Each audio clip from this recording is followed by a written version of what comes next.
The morning air was crisp as former soldier James Mitchell adjusted his wheelchair one more time, his weathered hands trembling slightly, not from nerves about meeting the king, but from the memories that always surfaced when he wore his medals.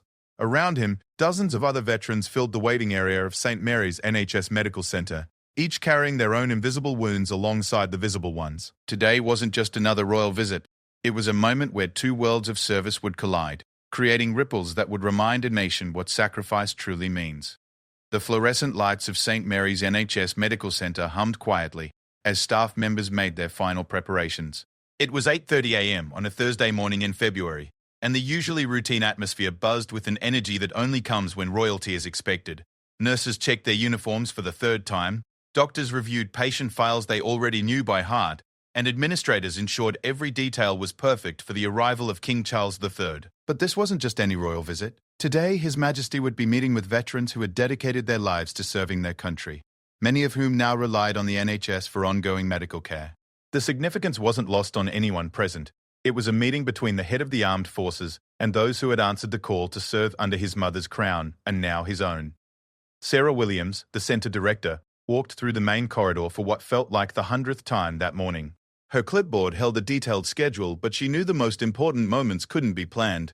The veterans waiting in the newly arranged meeting room weren't there for a photo opportunity. They were there because their stories deserved to be heard, their sacrifices acknowledged, and their ongoing needs recognized. "How are we looking, Sarah?" asked Dr. Fear, Michael Thompson, the head of the Veterans Healthcare Program. He had worked with military personnel for over 15 years, first as an army medic himself, then as a civilian doctor specializing in treating those who had served. He understood better than most what this visit meant to the men and women gathered today. "Ready as we'll ever be," Sarah replied, though her mind was racing through the logistics. Security had swept the building twice, the media area was cordoned off, and the veterans had been briefed on protocol. But protocol was just the framework. The real substance would come from the genuine connections made between the king and these remarkable individuals. In the designated meeting room, 23 veterans sat in a carefully arranged semicircle. Their ages ranged from 30 to 87, representing conflicts from Northern Ireland to Afghanistan. Each had volunteered to participate, though many admitted to feeling nervous about meeting royalty. What they didn't realize was how much their presence would impact the king himself. James Mitchell, at 64, was among the older veterans present. He had served 2 tours in Northern Ireland during the height of the Troubles, experiences that had left him with both physical injuries and psychological scars that took years to properly address. Now, decades later, he was receiving treatment for PTSD at the medical centre, finally able to talk about experiences he had kept buried for too long. "Never thought I'd be meeting the king," he said quietly to the woman beside him, Margaret Foster, who had served as a nurse in the Falklands. She smiled, her own nerves evident despite her calm demeanour.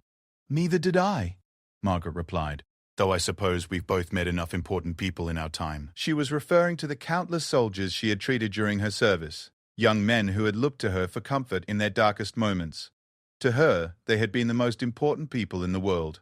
The youngest veteran present was Tommy Chen, a 32-year-old former Royal Marine who had lost his left leg to an improvised explosive device in Afghanistan. He sat with a confidence that belied his youth, his prosthetic leg covered by his dress trousers. Tommy had been medically discharged 3 years earlier and was now pursuing a degree in social work, determined to help other veterans adjust to civilian life. As the clock approached 10 a.m., the scheduled arrival time, conversations in the room became quieter. The veterans weren't intimidated by the prospect of meeting the king. These were people who had faced far more daunting situations, but there was a solemnity to the moment that commanded respect. Outside, the distinctive sound of motorcycle engines signaled the approach of the royal convoy. Through the windows, staff members could see the police motorcycles first, followed by the familiar sight of the official Rolls-Royce. Local residents had gathered along the street, many holding small flags, their faces bright with excitement at this rare glimpse of royalty in their neighborhood. Dr. Thompson took a moment to address the veterans one final time. "Remember, His Majesty specifically requested this meeting because he wanted to hear your stories directly. This isn't about ceremony. It's about recognition. You've earned the right to be here." The words resonated with the group. These weren't people seeking attention or glory. They were individuals who had answered their country's call and were now dealing with the long-term consequences of that service. Some struggled with physical injuries, others with mental health challenges, and many with the simple difficulty of transitioning from military to civilian life. King Charles, meanwhile, was reviewing his own notes in the car. He had insisted on detailed briefings about each veteran he would meet, wanting to understand their service records and current situations. This wasn't going to be a series of polite handshakes and generic questions. He intended to engage meaningfully with each person's story. The King's interest in veterans' welfare wasn't new.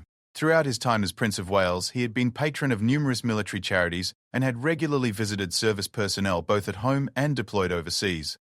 He understood the unique challenges faced by those transitioning from military service and was particularly interested in how the NHS was adapting to meet their specialised needs.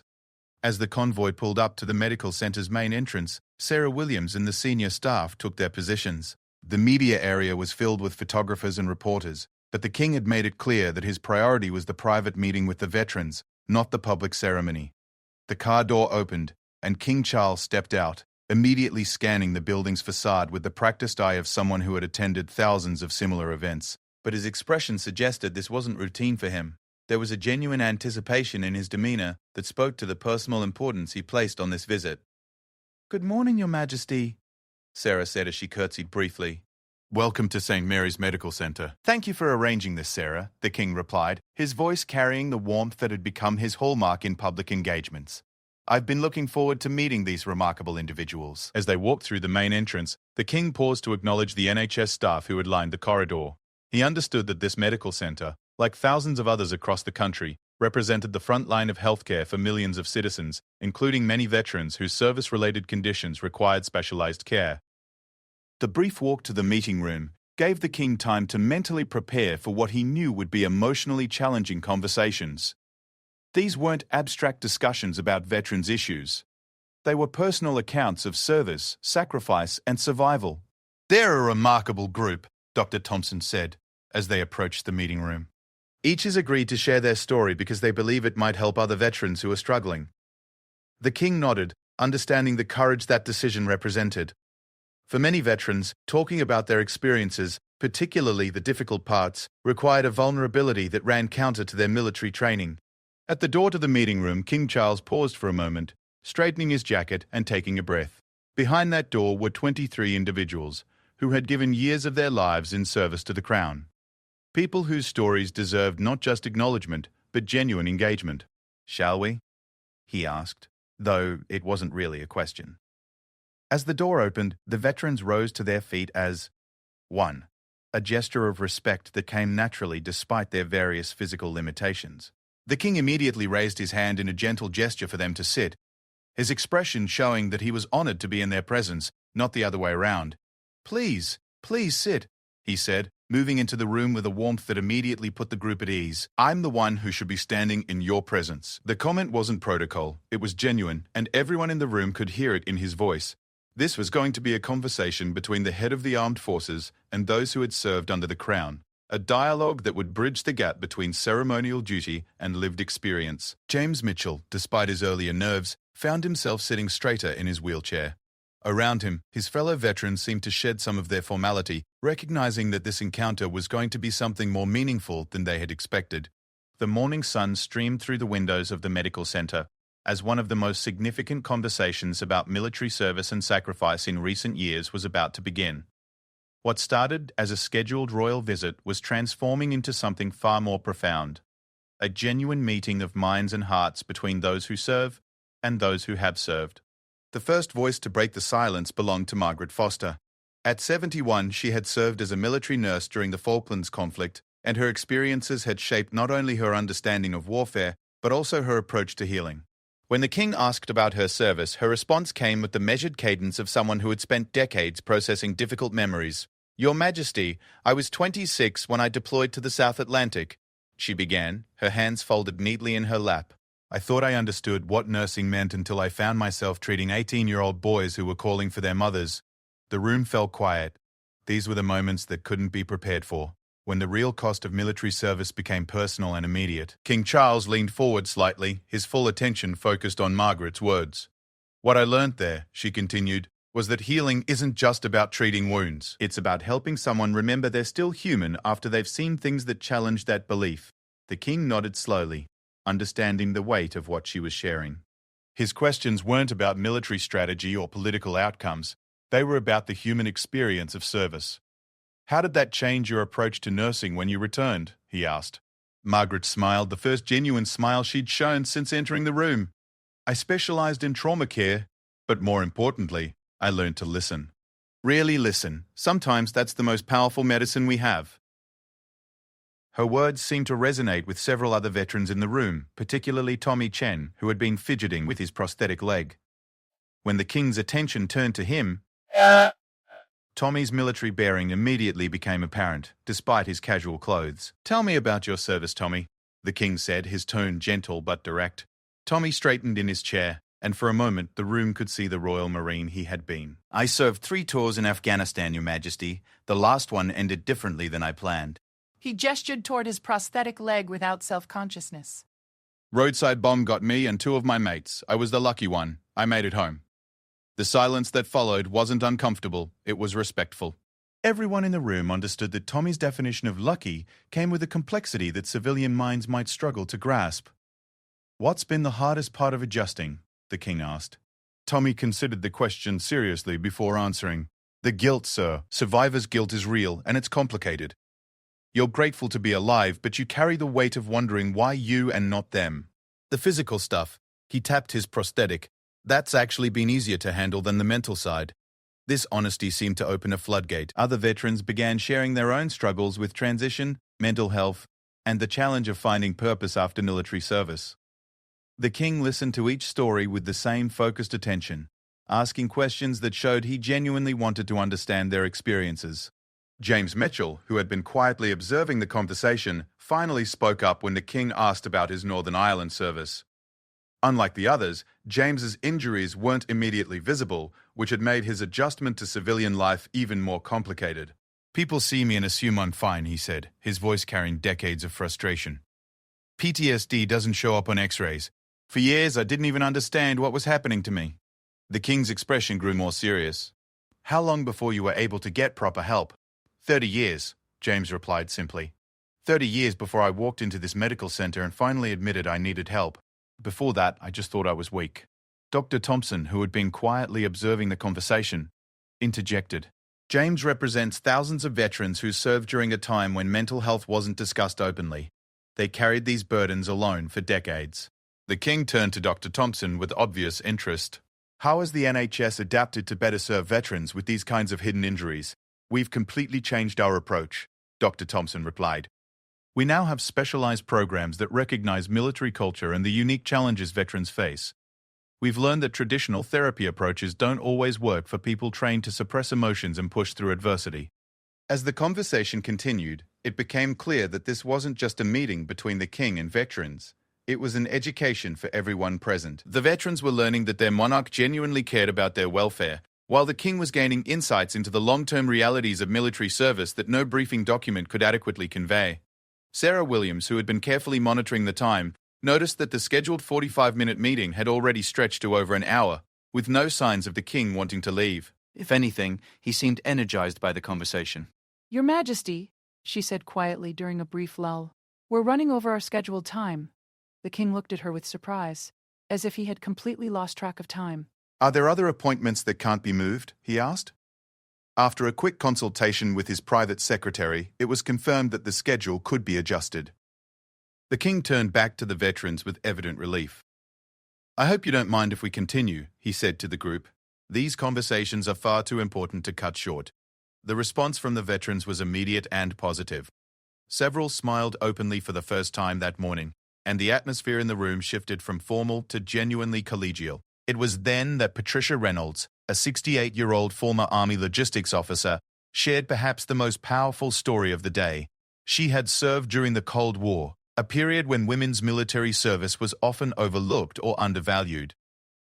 "Your Majesty," she began, "I spent 25 years in uniform, but when I left the Army, it was as if those years didn't count. Civilian employers didn't understand military skills, and veteran support services were designed primarily for men." The king's attention sharpened. This was clearly an aspect of veterans' experiences he wanted to understand better. "How did you overcome those challenges?" he asked. Patricia's laugh carried both humor and resignation. I didn't, not really. I worked minimum wage jobs for 10 years before someone finally recognized that managing supply chains for military operations might translate to civilian logistics work. Her story prompted several other veterans to share similar experiences about the difficulties of translating military skills to civilian careers, the challenge of explaining gaps in employment due to service, and the ongoing struggle many face with finding meaningful work after leaving the military.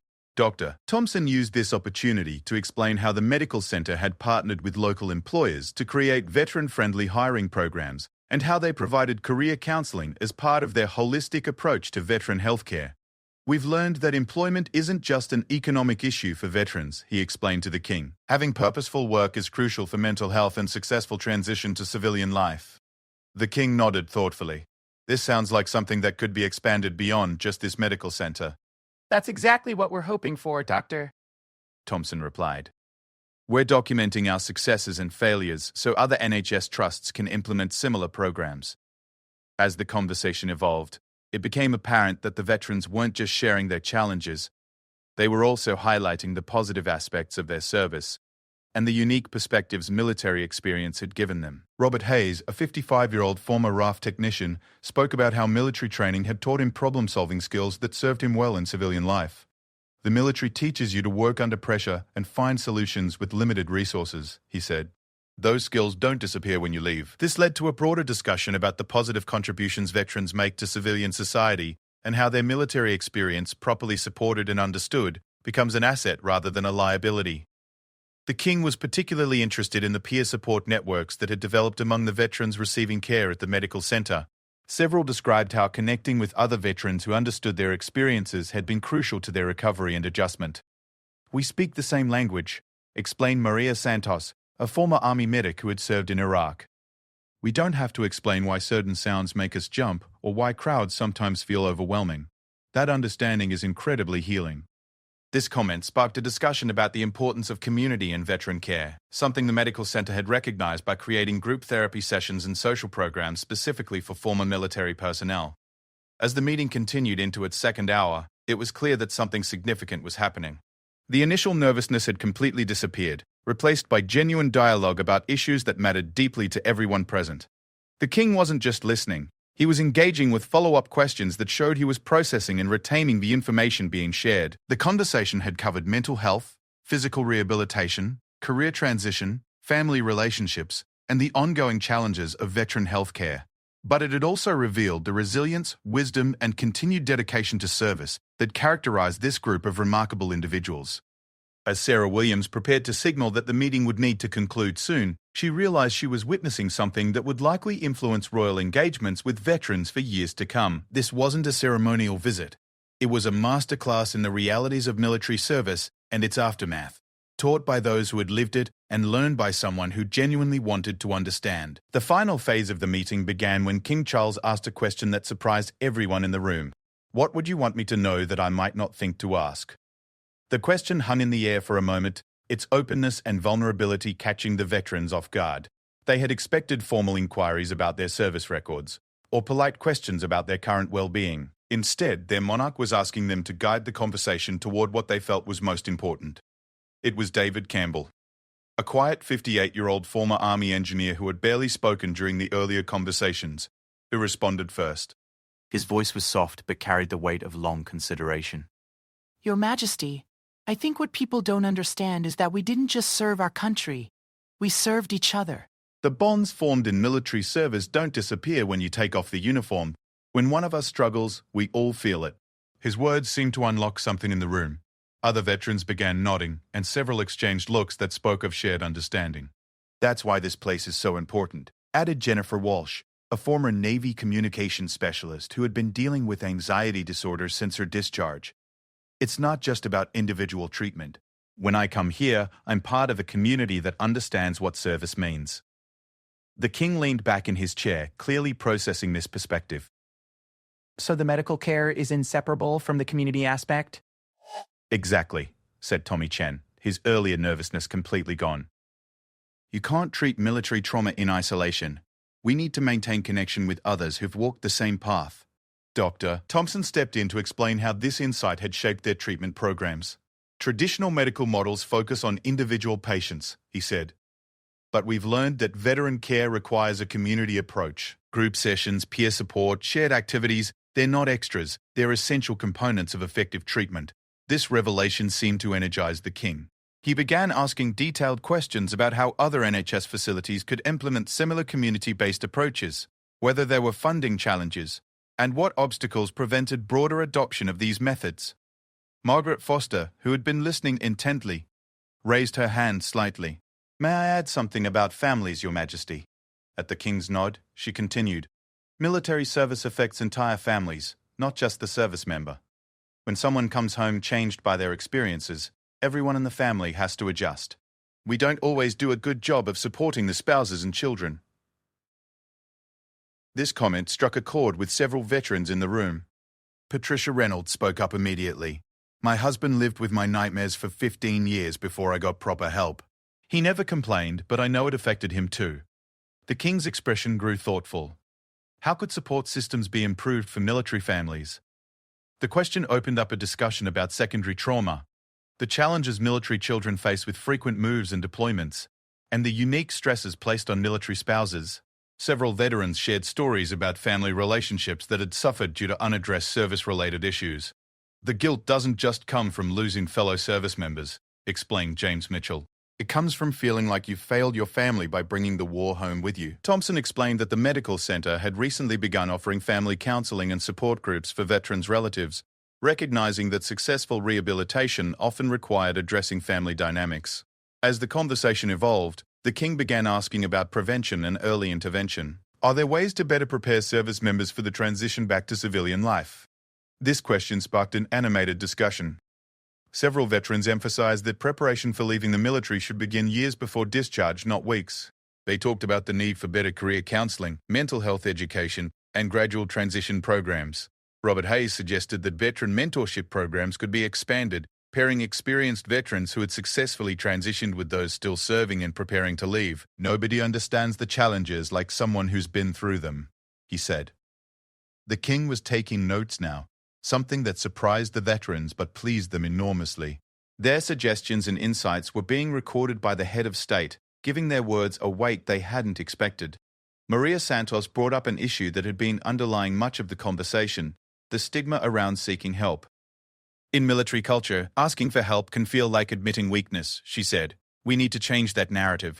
This led to a discussion about how military culture itself might evolve to better support service members' mental health while maintaining the resilience and effectiveness that military service requires. The king asked about leadership's role in changing these cultural attitudes, and the veterans offered practical suggestions about how commanding officers could model help-seeking behavior and create environments where seeking support was viewed as responsible rather than weak. As the meeting approached its second hour, Sarah Williams was faced with an unprecedented situation. Never in her career had she witnessed a royal engagement that had so completely departed from its planned structure. The king showed no signs of wanting to leave, and the veterans were clearly energized by the opportunity to influence policy discussions at the highest level. Tommy Chen raised his hand to speak. "Your Majesty, there's something else I think you should know. Most of us didn't serve for recognition or thanks. We served because we believed in something bigger than ourselves. That sense of purpose doesn't disappear when you leave the military." He gestured around the room. "Everyone here is still serving, just in different ways. We're supporting other veterans, working with community organizations, contributing to society. Military service doesn't end with discharge, it just changes form." This observation prompted other veterans to share how they continued to serve their communities. Jennifer Walsh volunteered with a local youth organization. Patricia Reynolds mentored women transitioning from military to civilian careers. David Campbell helped build accessible housing for disabled veterans. The king seemed genuinely moved by these revelations. So supporting veterans isn't just about addressing problems, it's about harnessing continued dedication to service?